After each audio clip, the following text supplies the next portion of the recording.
Assalamualaikum warahmatullahi wabarakatuh. Saya Fatwa Bujanggaru Busman beserta teman saya Arda Irko Yuda, Ahmad, Elsa Dias Yamila, dan Muhammad Hafid Syakil Hilmi.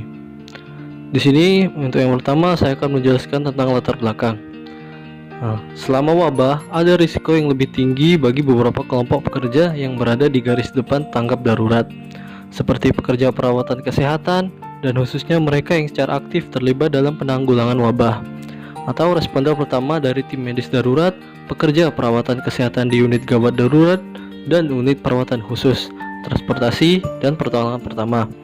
Dalam pandemi COVID-19 saat ini, negara-negara seperti Italia dan Tiongkok telah melaporkan bahwa pekerja perawatan kesehatan telah menyumbangkan sekitar 20% dari jumlah total kasus yang dikonfirmasi positif. Selanjutnya merupakan penjelasan dari K3RS.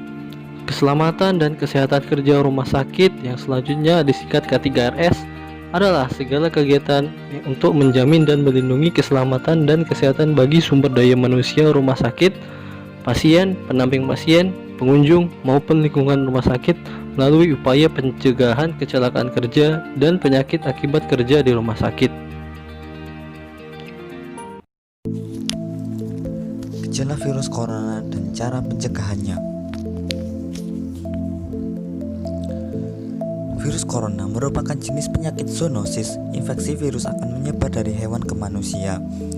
Virus corona dapat menyebar jika seseorang saling bersentuhan dengan orang yang terinfeksi.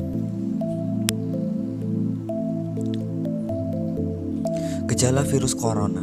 Yang pertama, sakit tenggorokan. Yang kedua, sakit kepala. Yang ketiga, hidung beringus. Yang keempat, bersin. Yang kelima, batuk. Yang keenam, demam. Yang ketujuh, kelelahan.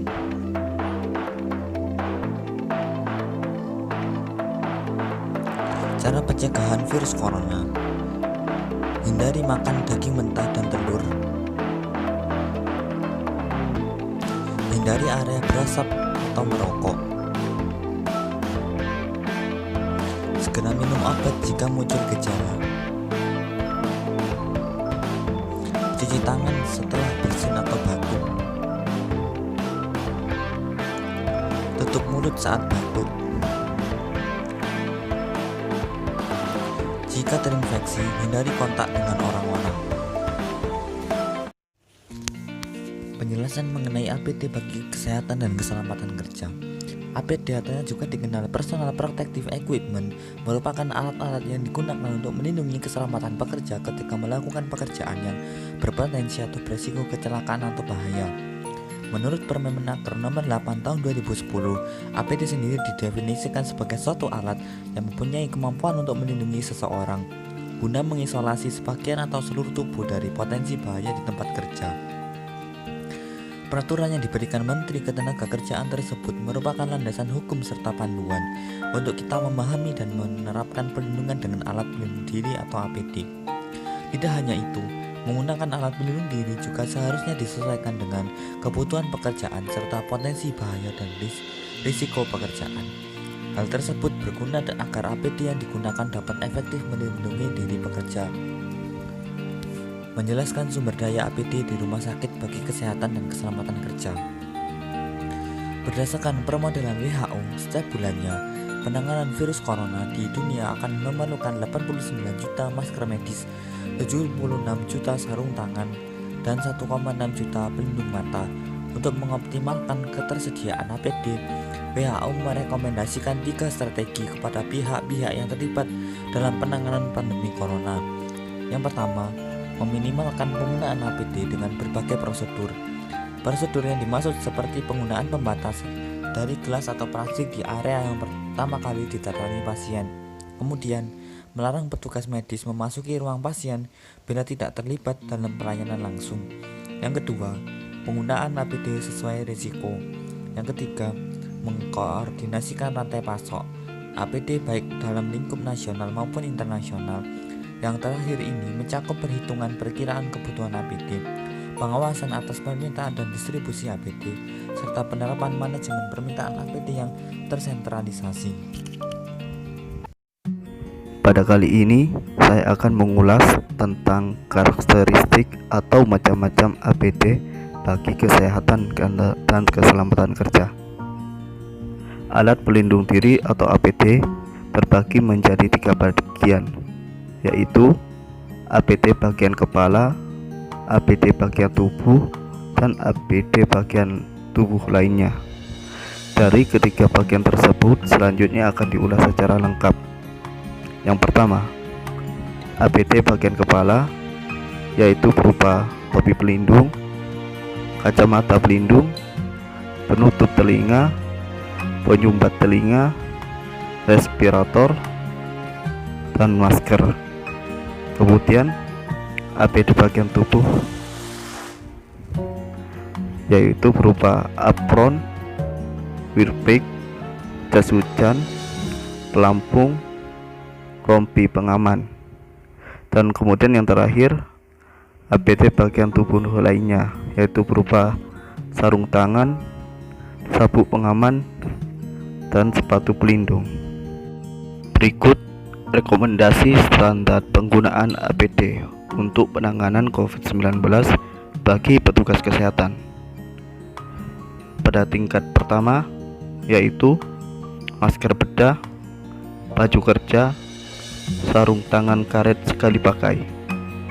Pada tingkat kedua, berupa pelindung mata, penutup kepala, masker bedah, gaun, sarung tangan karet sekali pakai.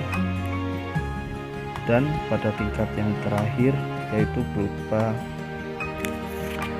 pelindung mata dan face shield, penutup kepala, masker atau ekuivalen, apron, sarung tangan bedah karet steril sekali pakai, boot atau sepatu karet dengan pelindung sepatu.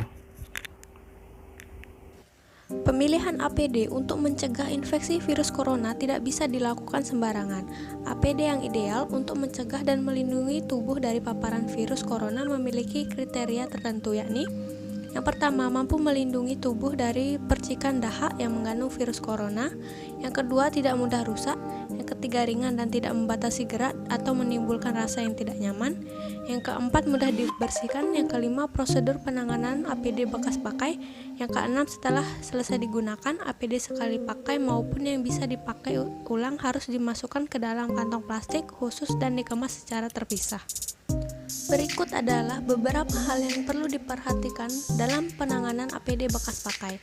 Yang pertama, tidak meletakkan APD bekas pakai secara sembarangan, baik di lantai atau permukaan benda lain seperti meja, kursi, atau loker. Yang kedua, tidak membongkar kembali APD bekas pakai yang telah dikemas dalam plastik khusus. Yang ketiga, mengisi kantong plastik khusus APD bekas pakai terlalu penuh. Yang keempat, membersihkan diri atau mandi setelah menggunakan APD. Siapa saja yang perlu menggunakan APD? Penggunaan alat pelindung diri yang telah disebutkan di atas hanya untuk tenaga medis yang merawat atau mengobati pasien terduga atau terkonfirmasi COVID-19, terutama yang berada di rumah sakit. Selain itu, APD tersebut juga digunakan oleh petugas kebersihan yang membersihkan ruang perawatan dan ruang isolasi pasien COVID-19 di rumah sakit. Bagi masyarakat yang bukan tenaga medis atau petugas kebersihan di rumah sakit, APD yang disarankan untuk digunakan hanyalah masker kain dan sarung tangan. APD tersebut juga digunakan hanya untuk orang yang merawat orang yang di rumah sakit saat berpergian keluar rumah.